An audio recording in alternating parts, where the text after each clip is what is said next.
se levantam, e ela gravava tudo isso. A Sofia, ela gosta muito de teologia. Ela estuda muito teologia, mais do que eu.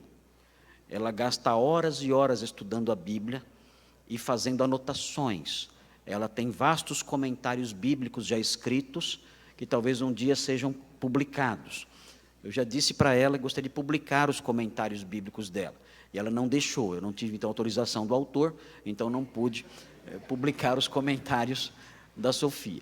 Mas ela faz comentários em toda a Bíblia, né? Ela lê toda a Bíblia, versículo por versículo, ela abre várias versões, várias traduções diante dela, lê cada tradução, quando ela percebe alguma inconsistência, ou alguma diferença numa tradução e outra, ela vem conversar comigo, perguntar por que aquela diferença está acontecendo ali, ou se ela não entende uma passagem, ela pergunta para mim, e assim ela segue nas suas anotações lá, nos seus comentários teológicos. E uma vez, em meio aos seus estudos, ela disse para Simone, para minha esposa, ela disse o seguinte: mãe, eu descobri uma coisa, eu descobri que é perfeitamente possível descobrir ou expor, eu não lembro direito qual foi o verbo que ela usou, mas é perfeitamente possível expor o Evangelho todinho só na carta aos Romanos. Ela disse: é perfeitamente possível você descobrir todos os pontos do Evangelho, todos os itens da mensagem do Evangelho, é perfeitamente possível fazer isso só na carta aos Romanos, só.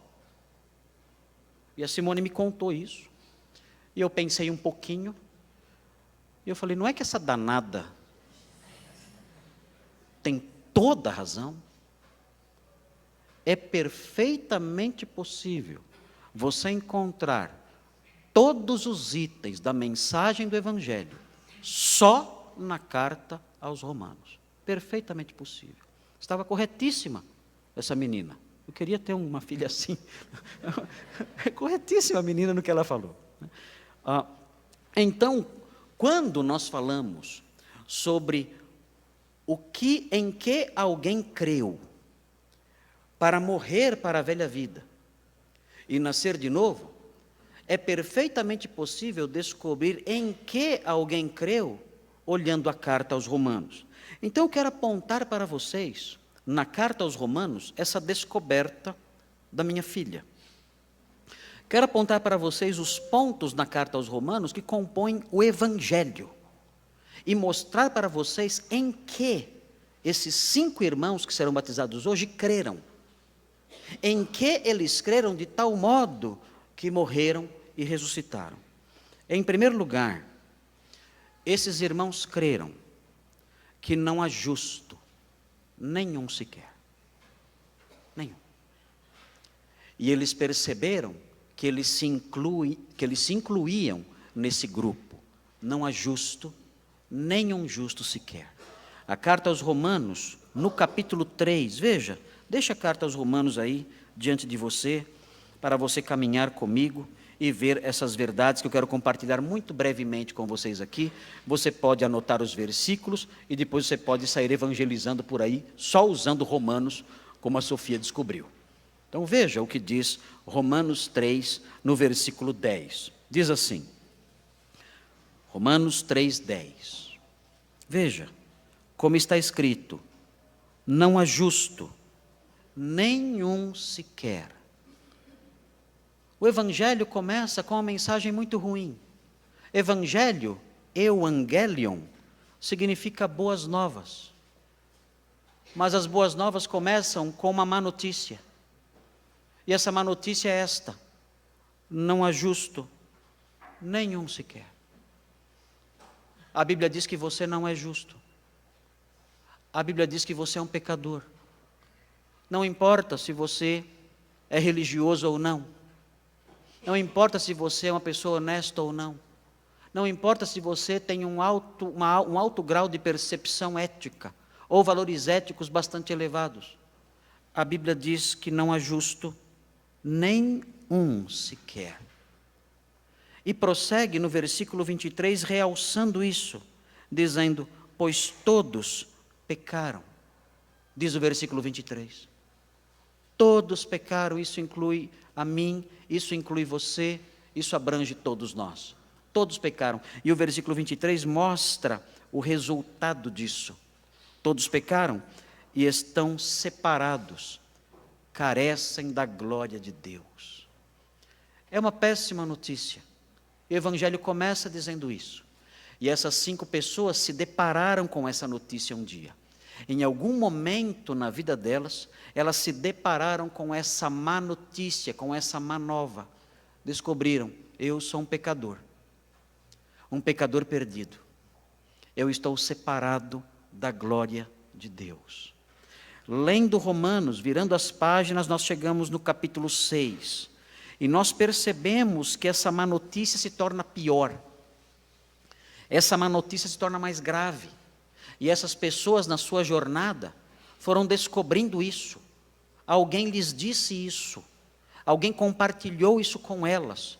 Elas perceberam essas coisas lendo a palavra de Deus, ouvindo sermões, ouvindo evangelistas. Elas descobriram que o estado delas realmente era terrível, era deplorável, era de completa miséria.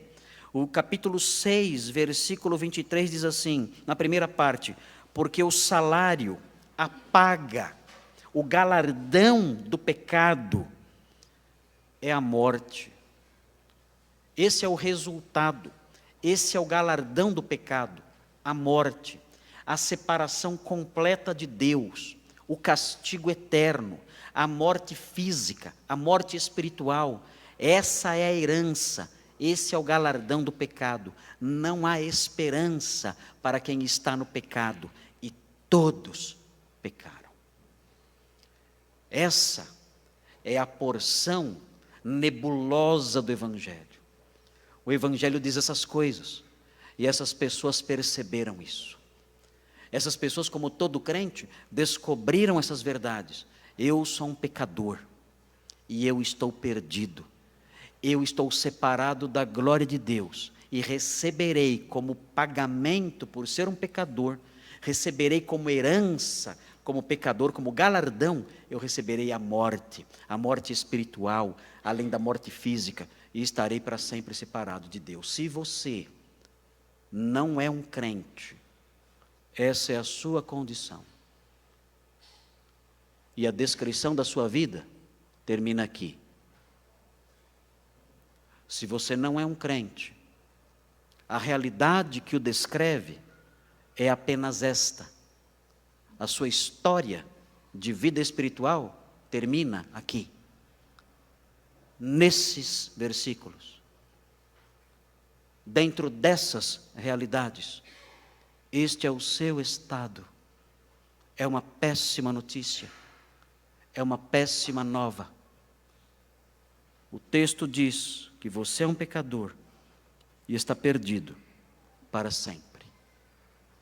Mas essas pessoas descobriram outras coisas, ouvindo pregações, lendo as Escrituras, vindo à igreja, ouvindo o testemunho de outros crentes. Elas descobriram que havia esperança. E o livro de Romanos, a carta aos Romanos, fala disso. Fala no capítulo 5, versículo 8, fala dessa esperança, fala que há uma forma de escapar disso tudo. No capítulo 5, versículo 8, vejam o que diz. E com isso, a carta aos Romanos vai avançando na sua exposição do Evangelho. Capítulo 5, versículo 8 diz assim: mas Deus prova o seu próprio amor para conosco. Vejam, Paulo já disse no capítulo 3 que somos pecadores, mas ele diz agora: mas Deus prova o seu próprio amor para conosco, pelo fato de ter Cristo morrido por nós, em nosso benefício, sendo nós ainda pecadores. E aqui então começam as boas novas. As más notícias agora vão ficando um pouquinho para trás. Existe esperança agora aqui.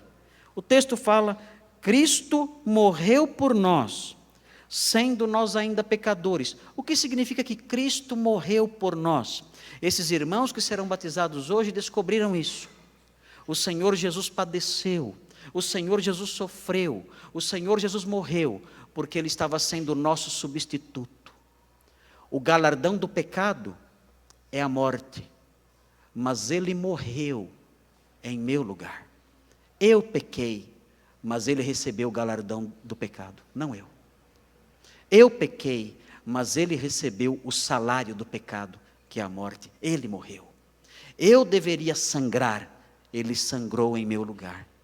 Eu deveria padecer por causa do pecado. Ele, como ovelha muda, sacrificada pelos pecados do povo, Ele morreu em meu lugar, como meu substituto. Ele sofreu a pena do meu pecado. É por isso que nós, os crentes, nós cantamos aquele famoso hino, eu gosto tanto, eu sempre repito esse hino. Foi na cruz, quando um dia eu vi o meu pecado castigado em Jesus. Era o meu pecado, mas o meu pecado foi castigado em Jesus. E essas pessoas descobriram isso, descobriram que o pecado delas tinha sido castigado em Jesus, e disseram: o que eu devo fazer agora? E agora, diante disso, o que eu faço? Qual deve ser a minha resposta diante disso? Os nossos pecados foram castigados em Jesus. O que eu devo fazer para me beneficiar disso? Como eu posso me beneficiar desse pagamento?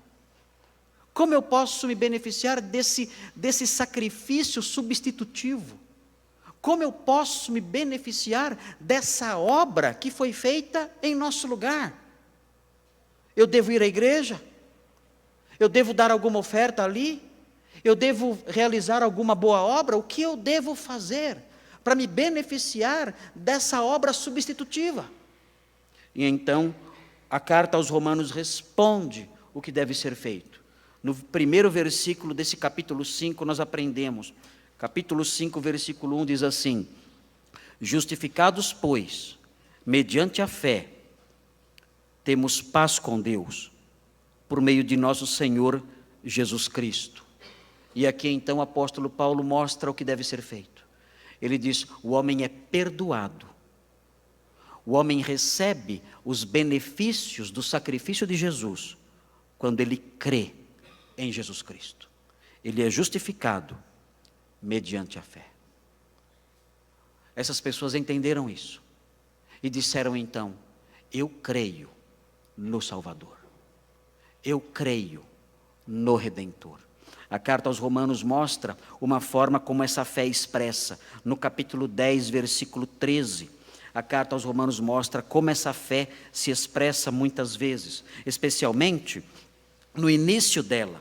O texto diz assim em 10:13. 10:13 mostra essa fé em movimento, mostra essa fé se expressando, mostra essa fé vindo para fora. O texto diz assim: porque todo aquele que invocar o nome do Senhor será salvo. É dessa forma que se expressa essa fé. A pessoa se aproxima do Senhor e invoca o seu nome. E diz ao Senhor em fé, Senhor, eu invoco o seu nome. Eu clamo ao Senhor agora. E clamo ao Senhor por socorro. Socorre-me. Eu estou invocando o seu nome para ser salvo. Socorre-me. Eu sei que sou um pecador, eu sei. Eu aprendi lendo este livro. Eu aprendi ouvindo o testemunho de um outro cristão. Eu aprendi ouvindo uma mensagem. Eu aprendi que eu sou um pecador. E eu sei que o salário do meu pecado é a morte. Eu sei que eu estou separado do Senhor. Eu sei disso. Mas eu aprendi também que o Senhor Jesus morreu pelos meus pecados. Recebeu a pena da minha culpa. Recebeu a condenação da minha injustiça. E eu creio nele. E agora, crendo nele, eu invoco o seu nome. Salva-me. Perdoa-me. Justifica-me.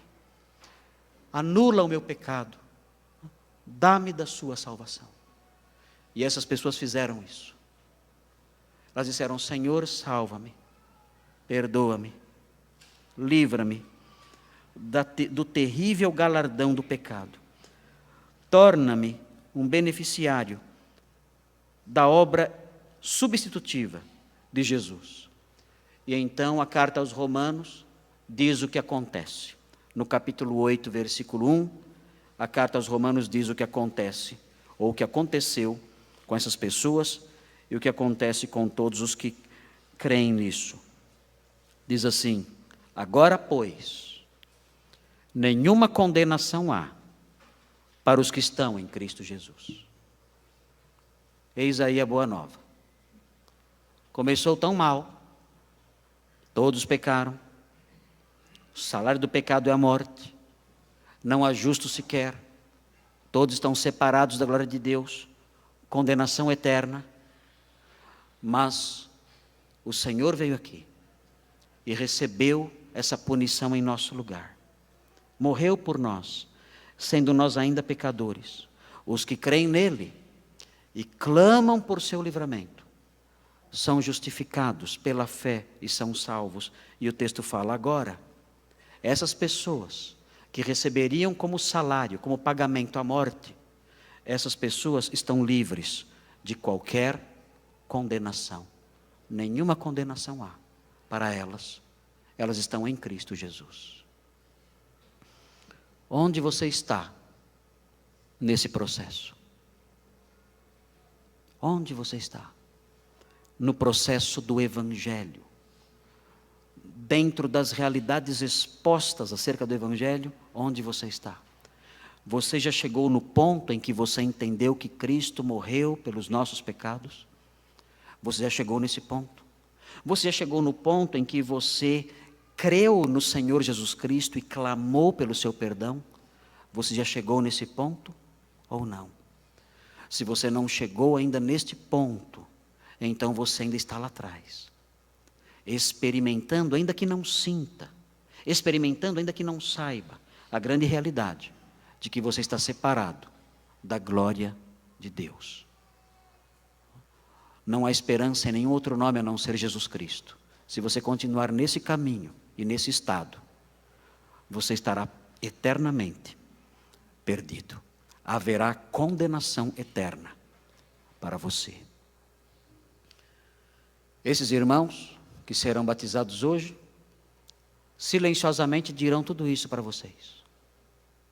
Dirão, eu estava perdido, mas eu entendi o Evangelho pregado em Romanos. Eu entendi o Evangelho pregado nas Escrituras, eu entendi. E eu criei. E então morri para a vida velha. E ressuscitei para a vida nova.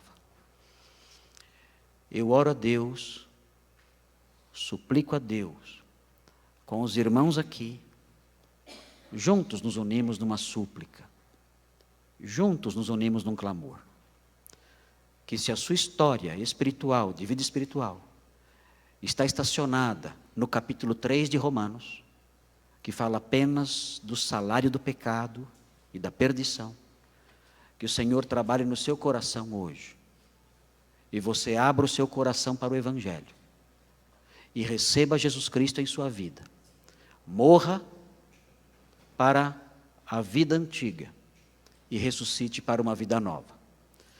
E eu suplico a Deus, talvez seja muita pretensão minha, não sei, mas eu suplico a Deus que eu possa um dia estar dentro de um batistério junto com você, contando a sua história para um público como esse, dizendo, junto com você, dentro de um batistério, dizendo a sua história para o povo, dizendo, esta pessoa morreu e ressuscitou para uma nova vida em Cristo. Quem será? Quem será que entrará no batistério comigo? Vamos orar.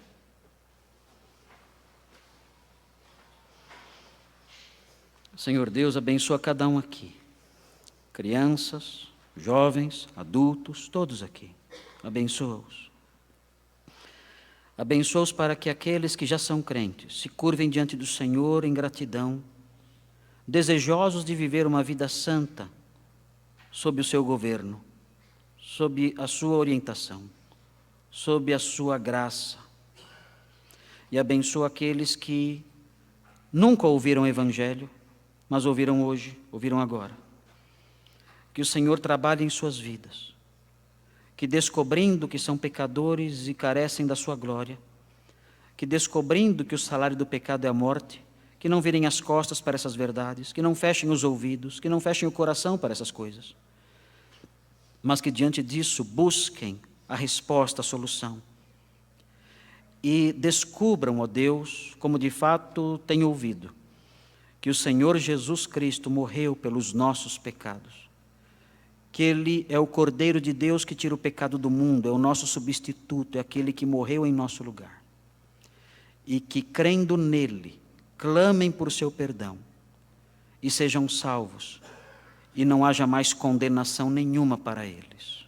O Senhor abençoa todos aqui, em especial estes que ainda não nasceram de novo, que um dia, quem sabe hoje, possam morrer para a vida longe do Senhor e ressuscitar para uma nova vida de santidade em Cristo. Essa é a nossa súplica, em nome de Jesus. Amém. Irmãos, nós vamos cantar